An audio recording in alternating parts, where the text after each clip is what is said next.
folks, welcome out to the backyard today. We're going to do a couple little things for you.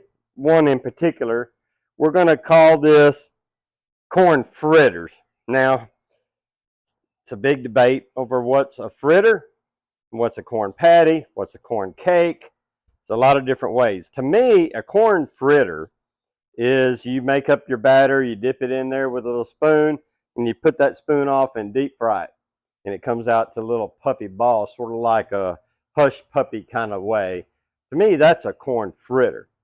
This is what my family calls a corn fritter, but it's a round flat cake, similar to a pancake, but they call it corn fritters. So that's what we're going to make. To go along with that today, we've got some short ribs in here because we're going to make ourselves a meal.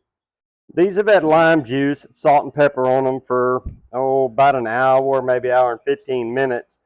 They've been out here to warm up in the room temperature rather than in the icebox temperature. Now, this is a short rib, and these are cut this direction. You can see the 4 bones cross here. I don't know what the proper term for this necessarily is. I call this an Asian or a Korean cut of a short rib.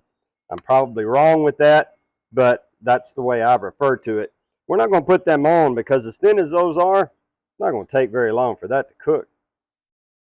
So back to the star of this dish, which is going to be these corn fritters, for lack of a better way to put it. In here, we've got somewhere between 1/4 and 1/3 cup of flour. Now, you can add a little cornmeal to these, and I would encourage you as we go through this recipe, you make this the way you want it. Tailor it to your needs. This is just a way we're going to do it for tonight. So we got 1/4 to 1/3 cup of just plain white flour. We have a can of whole kernel corn that we've drained. And we want to keep the juice. The reason we want to keep the juice is if I have to add any liquid to this batter to make us a good fritter, we're going to use this juice because it's obviously going to add some flavor. All right, to that we're going to add 2 eggs. Get these 2 eggs off in here, folks. And we came up with this recipe and the list of ingredients today by what we had left in the icebox. You can see that was a white egg. This is a brown egg. I guarantee you, the inside is still going to be the same no matter what the shell is on the outside. People tell me brown eggs taste better than the other kind. Don't know, I really couldn't tell you. To this, we want to add just about a 1/2 teaspoon of sugar. You know, just like salt, a lot of times in what you're baking, we're going to put sugar in this to add a little sweetness. The corn is going to have some natural sweetness, at least it does to me. There is a 1/2 teaspoon of salt and a teaspoon of black pepper.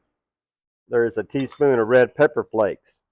Now, I'm using chives. You can chop up a shallot. You can use a yellow onion, something like this. But again, I'm using up things that were in the icebox.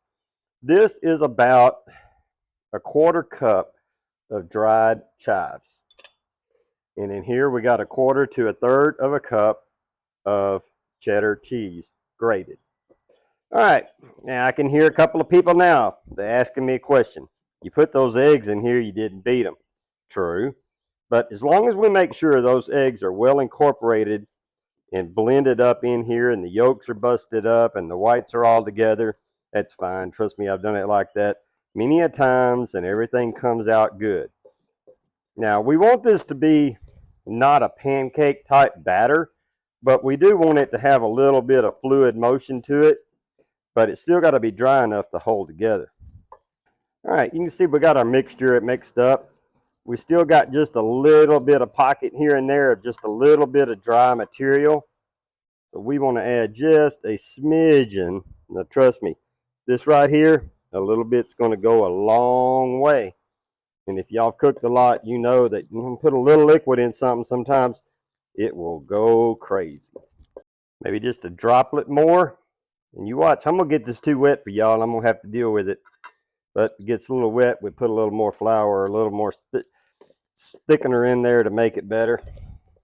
And get this really mixed up good. I'm shaking the whole table, folks. All right, what are we going to cook this in? We're going to shallow fry this in a cast iron skillet on our fire over here. Our fire's kind of really doing fairly good right now. So we're going to get this skillet off on here. Now in this skillet, we've got about 2 tablespoons of olive oil. We're going to let that get hot while we put just a little more mix on this right here.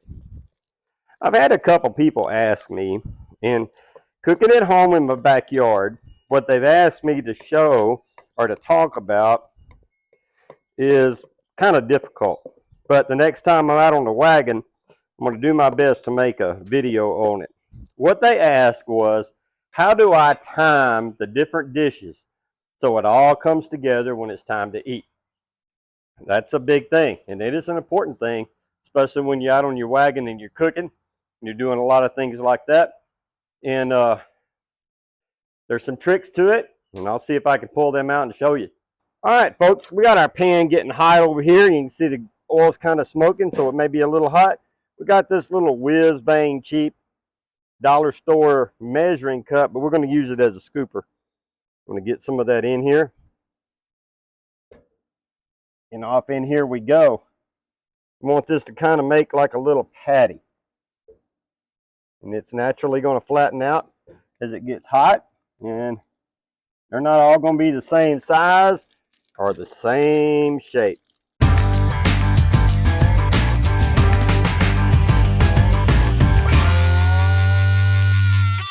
Getting these a little brown around the edges. I'm going to give them a little flip. Our grease was awful hot. These may be a little more brown than Jeff likes. A little challenging getting that one turned over. All right, we pulled our skillet off to make sure we didn't get these too done, but we want a good crispy exterior on these, and the cheese melted good in the middle. I'm going to get these out of here and on this plate with a paper towel so they can be drying and getting all good for us later. Got this last bit of these in here, folks. And give just a little heat. A little bit of heat on these. Like I say, we're making us a meal, but the main part of this video is going to be this corn fritters, corn dodgers. While we're giving that last bit of little heat, we can't forget to say thank you to all of y'all for watching us and just subscribing and doing all that thing. And we want to just say thank you from the bottom of our hearts. Thank you for all that y'all do. And it's such an encouragement to us. It really is. Okay, we'll get these 3 out of here. Getting ready. I'm kind of gathering up my trash and all my little things that's got to get taken inside. But we want to get these short ribs up here.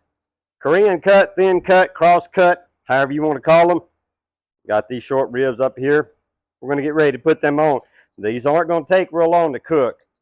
I will tell you to put a lot of lime juice on these or some type of something to help tenderize them, some acid, because these have a tendency to be a little tough when they're done this thin, especially cooked quickly.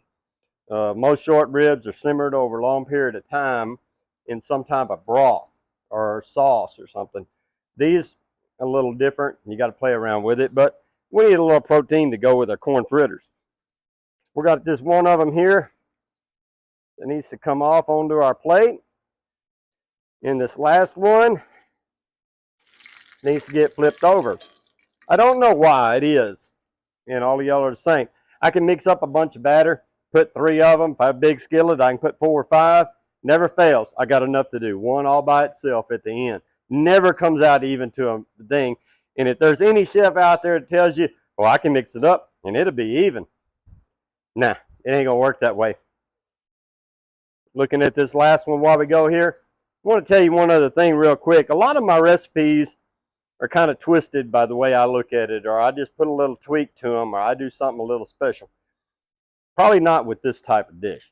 You can do a lot of different ways. You can put a lot of different ingredients in here. You want some jalapenos in there. I've done it with cream corn.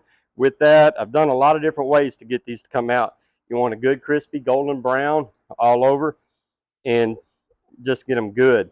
But when we were talking about other chefs, folks, probably some of the best cooks, in my opinion, and that's Jeff's opinion and My opinion, y'all all know it, it's out there somewhere. But in Jeff's opinion, was your mother or your grandmother. The reason they were the best chefs is maybe they didn't have all these fancy French terms and all of these ways they cooked. But you know what? They took whatever they had, no matter what it was, and made an enjoyable, lovely meal out of it. From organ meat to hog to pork. Well, to hog and pork are the same thing, but beef, they did it all. Whatever they had, they made you a wonderful meal out of what they had. Let's get this last one going.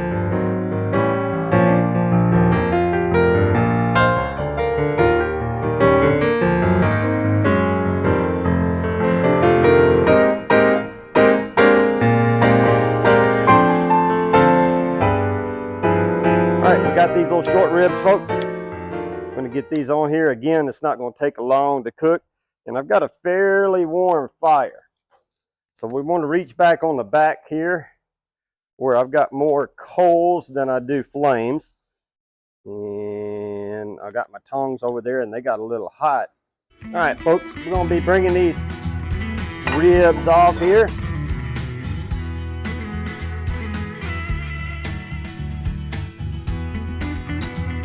Whoa, had a runaway. And before y'all zoom in for a look, I'm going to pretty my plate up because I got some dribblings on there when I lost that one piece. You can see we got these short ribs out here. We got a little color on them. We got to be careful they don't overcook, but you got to cook them enough so that they stay tender. And if I can do it without breaking it, how about we add a little corn fritter or two to this plate? How about that? All right, folks, a nice evening meal. Corn fritters, corn cakes, corn dodgers, corn whatever you want to call them, and some nice short ribs. Like to stay out here and visit with you more, folks, but we got a few flies zooming in on us, and man, this smells good. I'm going to go in and eat. Folks, as we end every video we got, enjoy your food.